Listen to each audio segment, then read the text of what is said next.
On the campaign trail, Barack Obama decried the carried interest loophole for hedges and other private funds as folks who are doing very well paying lower rates than their secretaries.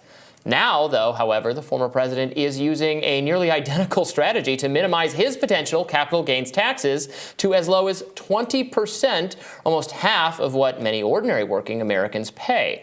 This is according to new reporting from investigative journalist Lee Fang, who joins us now to break it all down. Welcome back, Lee. Hey, thanks for having me. Yeah, thanks for joining us. You're right in describing it as, Obama's, a defining part of his presidency was talking about the carried interest loophole. He talked about it in many public addresses, in many, debates. It was in almost every single budget request he sent to Congress in his 8 years in office. And it was a defining part of how he got reelected. He vilified Mitt Romney for Mitt Romney's work as a private equity executive, using this loophole to minimize his taxes. But I obtained some very non-public information showing Obama's personal tax and kind of investment strategies. And Obama's essentially doing the same thing. He's structuring some of these deals that he's now engaging in as a private citizen as a profit interest share, meaning that if these businesses that he's working with generate capital gains, if there's a certain monetization event in the future, he will receive income that he can categorize as capital gains, paying only that 20% long-term capital gains tax rate. That's very low. That's, it's like about half of what a lot of working Americans pay. It's exactly what Obama condemned in very clear terms and moralistic terms as president. Lee, you write in your piece that Obama pushed multiple times during his presidency to eliminate the carried interest loophole. Presumably there was some, legislative pushback to him being able to do so despite having a supermajority for some period of that time. What are we really talking about here? Is the argument that because he wasn't able to push it through while he was president mean that he should tell his tax guy, to give more money to the government just because that would be the ethical thing to do and not take advantage of the rules as they are currently? I mean, ethically, I would love a world where we had a wealth tax. I would love a world where the taxes weren't structured this way. But do you think that he didn't sincerely push for the rule change when he was in office because he wanted to take advantage of this?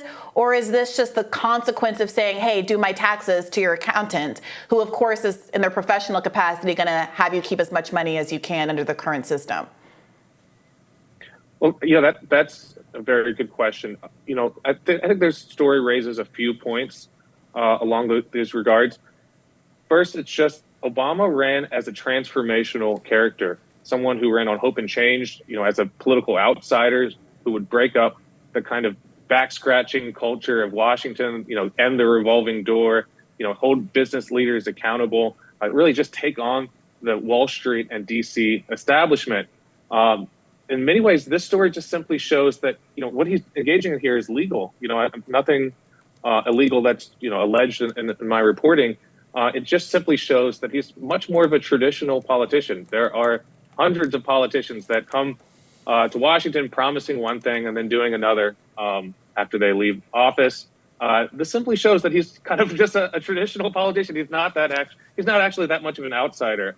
He's very, very normal. And in terms of his true motivations here, I don't want to get into that. I don't know. I think there was probably a very intentional attempt to close this carried interest loophole.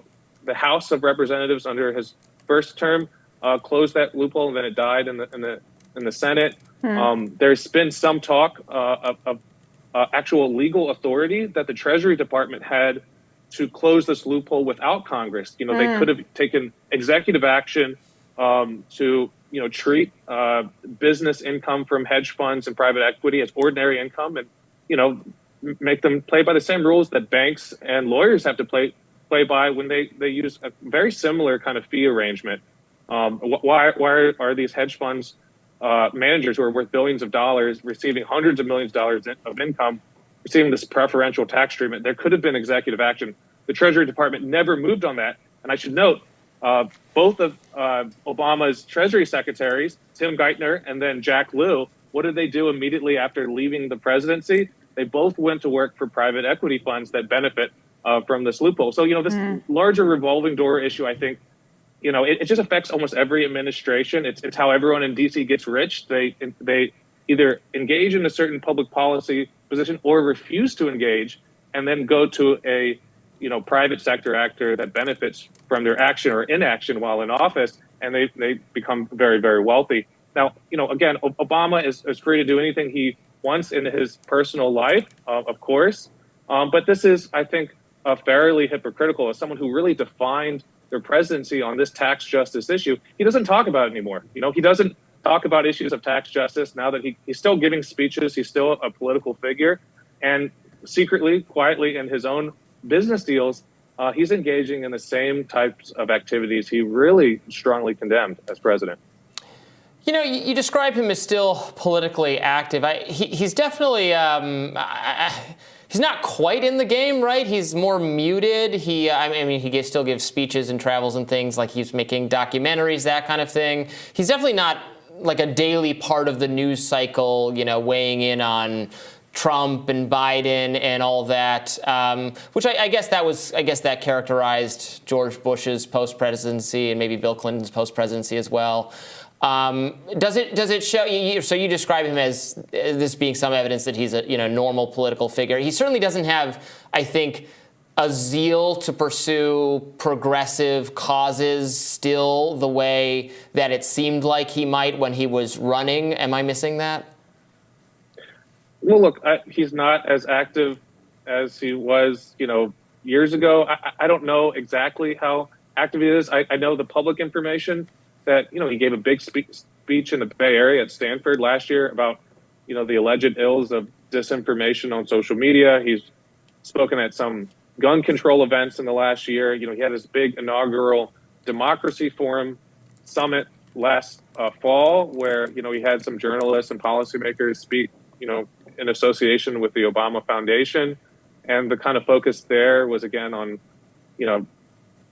some identity issues, hate, disinformation, voting rights. This is all well and good, but, for a lot of these more wealthy liberals, for politicians and activists that are funded by billionaires and, kind of part of this more neoliberal mix, they kind of hew towards liberal issues that don't upset the economic status quo. And that's not to say that the issues that Obama's now talking about aren't important. Sure, you can make that case, but they're not fundamentally changing the massive inequality we have in this country, the massive kind of political power structure where the very rich, the very powerful corporations in this country have a disproportionate share of the economy that kind of set the game in terms of how wealth and income are distributed. Again, he's not talking about these very essential tax justice issues where billionaires and millionaires, as he eloquently argued as president, are paying a lower tax rate than working class, middle class Americans. I still I'm sympathetic to the arguments that he made as president talking about these tax issues.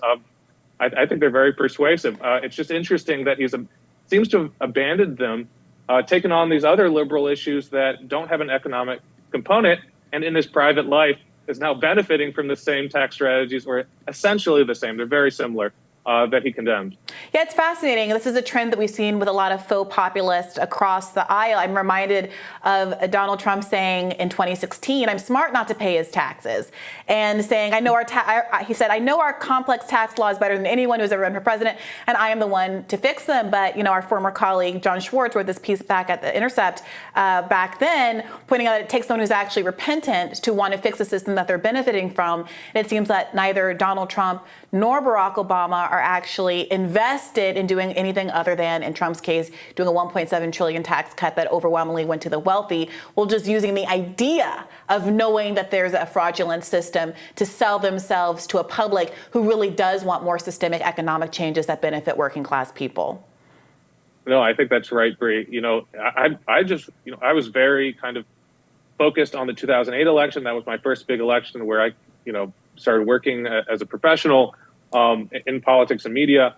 covered the 2016 election. They are so similar. You know, Obama's pitch to voters in 2008 and Trump's pitch to voters in 2016, running as populist outsiders, looking at the tax code, at our broken foreign policy, at this culture of Washington that I think so many people despise, that people see as corrupt, and promising big, bold change. And once they get into office, not really delivering on that change. I mean, it certainly animates voters because this is a message that resonates, that speaks to the complacency in politics, the inherent kind of corruption and unfairness in our system. Unfortunately, we haven't really seen the movement or the force or the kind of wave of politicians necessary to enact the changes that are promised in these election campaigns. Lee, thank you so much for joining us. Thanks for having me.